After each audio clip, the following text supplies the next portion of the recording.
Hi friends, welcome to relax recipes. நம்ம சின்ன வயசில் ரொம்ப ஆசைப்பட்டு சாப்பிட்டது இப்போ இதை பார்த்தா கூட உடனே சாப்பிடணும்னு தோணும். அந்த அளவுக்கு ஒரு டேஸ்டியான பிஸ்கட், ஜாம் பிஸ்கட். அதுதான் இன்றைக்கி எப்படி செய்கிறதுன்னு பார்க்க போகிறோம்.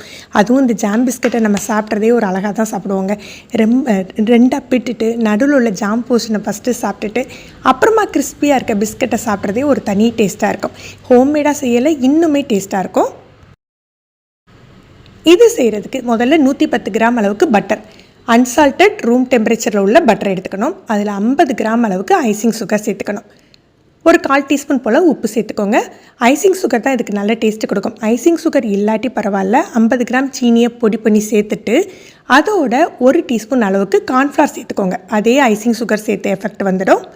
இதை முதல்ல ஸ்பேச்சுலா வச்சு மிக்ஸ் பண்ணி விட்டுக்கணும்.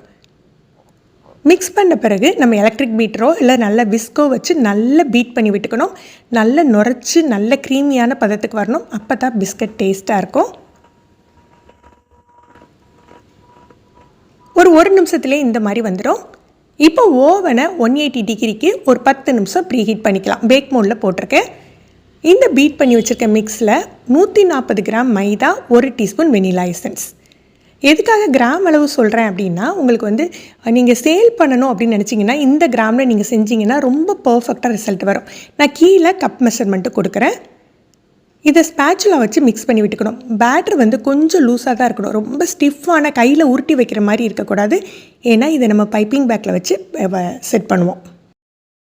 நாசில் பார்த்திங்கன்னா உங்களுக்கு விருப்பப்பட்ட நாசில் எடுத்துக்கோங்க. இந்த மாதிரி ஃப்ளவர் நாசில் இருக்கலாம், இல்லை சின்ன நாசிலாக கூட இருக்கலாம். பைப்பிங் பேக்கில் போட்டுட்டு கீழே கார்னர்ஸ் கட் பண்ணி விட்டுட்டு இந்த மாதிரி ஒரு கிளாஸில் போட்டுக்கோங்க. அந்த பைப்பிங் பேக்கை நமக்கு அந்த பேட்டர் மாவு இருக்குது பாருங்கள், அதை ஃபில் பண்ணுறதுக்கு வசதியாக இருக்கும். குக்கி டவ்வை ஃபில் பண்ணுறதுக்கு வசதியாக இருக்கும். டவ் கொஞ்சம் கட்டியாக இருக்கிற மாதிரி தோணுச்சுன்னா 1 டேபிள் ஸ்பூன் அளவுக்கு பால் சேர்த்துக்கோங்க. இது எக்லெஸ் தான், அதனால் நம்ம எக்கு சேர்த்துக்க போகிறதில்ல. 1 டேபிள் ஸ்பூன் பால் சேர்த்துக்கிட்டிங்கன்னா உங்களுக்கு அந்த டவ் பிழிஞ்சு எடுக்கிறதுக்கு கரெக்டாக இருக்கும். நான் இன்றைக்கி யூஸ் பண்ணுறது மேக்ரோன் மேட்டை யூஸ் பண்ணுறேன். நிறைய பேர் மேக்ரோன் மேட்டில் கேட்குறது என்னென்னா, இதை ஓடிஜியில் வைக்கலாமான்னு. இது ஓடிஜியில் தாராளமாக வைக்கலாங்க. அதுக்காக டிசைன் பண்ணது தான் இது. கேப் போட்டு நம்ம குக்கியை செட் பண்ணிக்கலாம். நீங்கள் விருப்பப்பட்ட டிசைனில் வச்சுக்கோங்க. நம்ம ஷாப்லேயே இந்த மேக்ரோன் மேட் அவைலபிளாக இருக்குது. அது ஆஃபர் ப்ரைஸ்லேயே உங்களுக்கு கிடைக்கும். கீழே டிஸ்கிரிப்ஷனில் நான் வாட்ஸ்அப் நம்பர் கொடுக்குறேன். வேணுங்கிறவங்க நீங்கள் ஆர்டர் பண்ணி வாங்கிக்கலாம். இது நம்ம பேக்கிங் பவுடர்லாம் சேர்க்கலாதனால ரொம்ப பெருசாலாம் உங்களுக்கு உப்பி வராது. பர்ஃபெக்ட் சைஸில் தான் வரும். கொஞ்சமாக கேப் விட்டு பண்ணிக்கோங்க.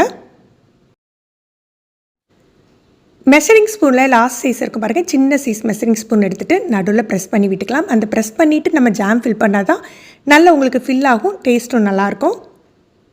லைட்டாக ப்ரெஸ் பண்ணி விட்டுக்கோங்க.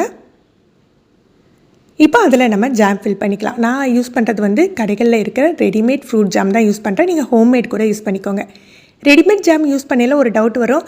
அது கொஞ்சம் கட்டியாலாம் இருக்கும், எப்படி இந்த மாதிரி பிழியறதுக்கு வருது அப்படின்னு சொல்லிட்டு ஒரு சின்ன டிப்ஸ் ஃபாலோ பண்ணுங்க. அது ஒரு கிண்ணத்தில் எடுத்துகிட்டு நல்லா ஹாட் வாட்டரில் வைங்க.